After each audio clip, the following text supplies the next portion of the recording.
लगी तो फिर आपको ध्यान होगा चुनाव से पहले हरियाणा प्रदेश के अलग अलग बिल्डरों के घरों पे छापे पड़े थे और उन छापों के दौरान एक पार्शनाथ नाम का बिल्डर था जो भूपेंद्र सिंह हुड्डा का पार्टनर था। उसके घर से दस्तावेज बरामद किए और हुड्डा के खिलाफ मुकदमा दर्ज कर दिया ईडी ने। यह देश में पहली दफा हुआ था कि ईडी के लोगों ने मुकदमा दर्ज किया। मुकदमा दर्ज करने के बाद मुजरिम को पकड़ के जेल की सलाखों के पीछे भेजने की बजाय उसे यह कह करके छोड़ दिया कि अगर आप जेल की सलाखों के पीछे जाने से बचना चाहते हो तो अमित शाह से जाकर के मिलो।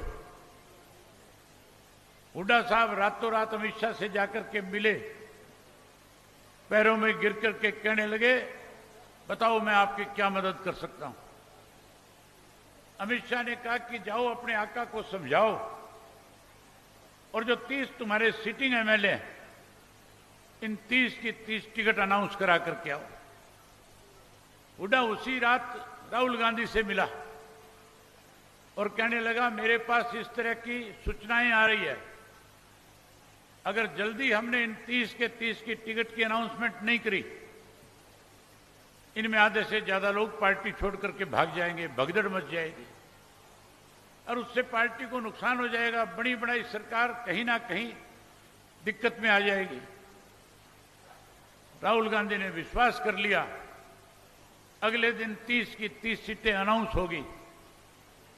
जैसे ही 30 टिकटों का अनाउंसमेंट हुआ कांग्रेस का, मनोहर लाल खट्टर का बयान आया था, अब बीजेपी की सरकार को सत्ता में आने से कोई नहीं रोक सकता।